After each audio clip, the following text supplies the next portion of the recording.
Meus alunos do primeiro ano, vamos dar continuidade à nossa unidade 2, né? Vamos concluir a unidade 2 hoje. E nós vamos estar falando, né, para concluir essa unidade, vamos estar falando sobre a Grécia e o mundo grego. Nós vamos estar falando sobre a arte clássica e a arte helenística. Aí dentro desse assunto a gente vai falar sobre a expansão grega e a arte helenística. Vamos falar sobre as novas formas e códigos de expressão e vamos concluir com a atividade relativa a esse assunto. Bem, a gente tem que entender, dentro da expansão grega e da arte helenística, né?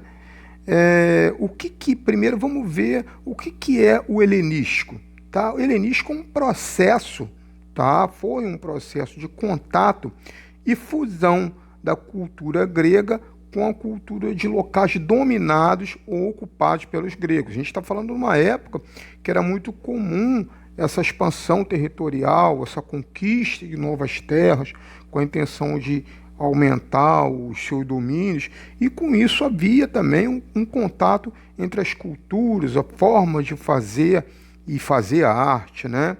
Então, esse processo, tá, ele ocorreu. E o contato com essa fusão cultural é que dá origem ao helenismo. Tá? O processo anterior ao período de conquista de Alexandre Magno, né? Esse começou nessa época. Tá? Aí a expansão territorial obtida por Alexandre, ela também foi acompanhada, né, de uma conquista cultural e de uma conquista artística. Bem, e estão delimitando aí o nosso conceito de helenismo, né? Foi um termo escolhido para designar a ação de artistas e mecenas do mundo antigo. Tá? O que eles faziam? Eles privilegiavam o estilo grego de expressão. Tá? Então, após a expansão do Império Grego, a cultura e a arte helenística se estabeleceram de forma hegemônica, ou seja, ela era a que dominava o discurso na arte, tá? E esse processo de fusão, né, dos elementos gregos com as tradições dos locais conquistados, eles foram bastante complexos, foi bastante diversificado também, tá? Porém, não houve nenhuma imposição dos modelos gregos, tá? Mas sim novos esquemas de representação e de expressão por meio da arte. Tá? E esse contato também proporcionou uma rica experiência cultural para ambos, tanto para o grego, na qualidade de conquistador, quanto para os povos dominados. Tá? Então isso aconteceu, tá, ao longo de 3 séculos de cultura helenística. E, em decorrência disso, as condições de práticas artísticas elas mudaram profundamente. Tá? Surgiram novos mecenas. Eu já expliquei para vocês o que é mecenas, né? É o patrocinador,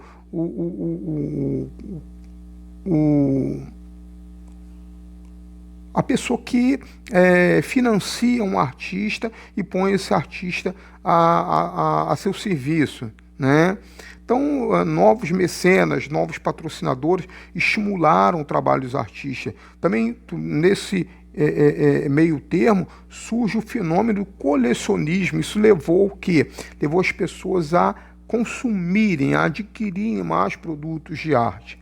Tá? Quando eu falo produtos de arte, eu não estou falando simplesmente quadros, eu estou falando de escultura, eu estou falando de música, eu estou falando de material para enfeite. Lógico que na cultura grega pesou mais a escultura, né? O retrato que a gente chama. Então com essa busca pelos trabalhos dos artistas, com o surgimento do colecionismo, a condição social do artista ela melhorou, ela mudou. tá? Ele se ergueu financeiramente porque passou a ter um maior consumo de objeto de arte. Tá? Então, o talento, e com isso também, o talento do artista, ele passa a ser valorizado. Tá? As obras de arte ganham progressivamente um outro estatuto, outra forma de serem feitas. Tá? Há uma valorização do artista, o papel dos patrocinadores da arte, do mercado de arte, a obra de arte como portadora de um valor. Tá? E também é importante a gente frisar que a arquitetura não manteve os seus padrões. Tá? Por quê? Porque as duas formas, tá, de produzir arquitetura já formuladas e empregadas pelos construtores gregos, define-se uma nova ordem. Tá? Surge uma nova ordem, que é a ordem coríntia. A ordem coríntia, ela foi criada no início do século IV a.C. E o nome dessa nova ordem de construção, a ordem coríntia, ela surgiu como uma homenagem à rica cidade e empório mercantil, que era a cidade de Corinto. Tá?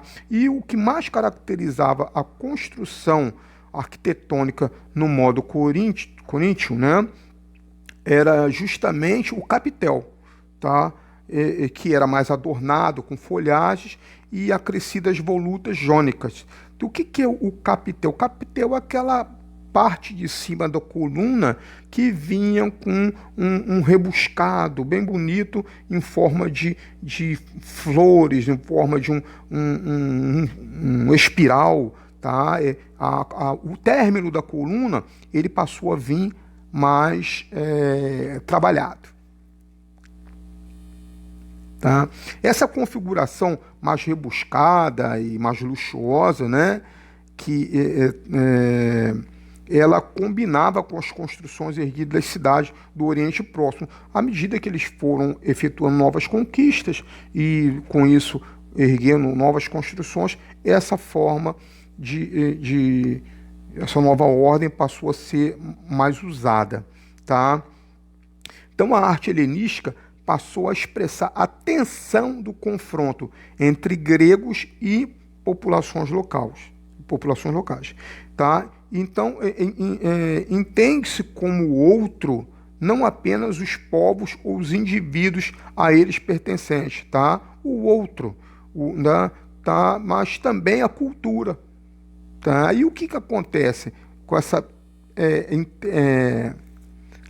coloquei para vocês verem aqui, tá? Um altar de Pérgamo, né? E nesse altar do Pérgamo, a gente já vê aqui, tá? O novo código de expressão, ali a forma do capitel das colunas, aquele acabamentozinho na parte de cima, tá? O que a gente chama de o capitel coríntio. Bem, então na linguagem da arte, tá? O outro é tido como um inimigo, tá? E esse inimigo, por suas vezes, ele assume formas diabólicas, formas fantásticas, tá? E a obra-prima da arte helenística, ela passa a expressar essa tensão, tá? E uma forma que a gente pode exemplificar é na obra, né? Laoconte e seus filhos. É um tema, né, relacionado com a guerra de Troia. Vamos ver como é que é essa história? Tá. Quem é o Laoconte? Laoconte foi um sacerdote troiano, tá? E ele alertou aos seus companheiros para que não recebessem o presente ofertado pelos aqueus. Tá? Quem eram os aqueus? Os aqueus eram os gregos na época micênica, tá? Que foram os habitantes gregos quando aconteceu esse conflito. E o presente era o famoso cavalo de Troia. Então, segundo o poeta Homero, que foi o narrador da Ilíada, né, os deuses, quando eles perceberam que seus planos de destruir Troia estavam prestes a fracassar, o que eles fizeram? Eles enviaram 2 serpentes para matar Laoconte e seus 2 filhos. Tá? Então, a crueldade dos deuses ela é traduzida pelo impacto visual da obra, né? Então, que são os elementos expressivos típicos da escultura helenística, tá? A dramaticidade, o dinamismo, a tensão. Uma outra coisa também que pesa muito é o realismo da escultura, tá? Ainda que o Laocoonte seja uma obra da segunda metade do século I a.C., né? Que foi o início, o período que o Império Grego já havia sucumbido ao poder de Roma, os elementos dessa obra, os elementos expressivos, são típicos da cultura helenística, tá? Ainda vigente e em um novo processo de adaptação e fusão, né? Essa fusão agora estava acontecendo não a uma outra cultura dominada pelos gregos, mas a cultura grega dominada pela cultura romana. Então eu coloquei para vocês verem aqui, tá? Laocoonte e seus filhos, né? Quando as duas serpentes enviadas pelos deuses, tá? Matam a ele e a seus filhos. É uma obra de século I a.C. Bem, na aula passada, tá? Eu passei uma atividade para vocês que pediam o seguinte: com base no assunto de nossa aula, responda a seguinte questão. A arte grega construiu espaço significativo na história do mundo ocidental. Sobre essa arte, pode-se afirmar que foram colocadas, né, 5 opções. Vamos ver qual opção que é a correta? É essa, a questão B. Teve na arquitetura obras de destaque, em que um dos princípios básicos era a harmonia das formas. Então, nós já percebemos, né, que a arte grega, ela se projetou, ela teve maior destaque no tocante à arquitetura e as outras linguagens da artes auxiliares, né, da arquitetura, como a escultura, tá? Bem, e então, referente a essa nossa aula de hoje, eu vou deixar a seguinte atividade que vai vir corrigida na próxima aula. Com base no assunto de nossa aula, cite 2 características da escultura clássica grega, tá? Essa resposta está na nossa aula. Tá? Então, eu vou ficando por aqui, por hoje é só, e até a próxima aula. Um abraço para vocês.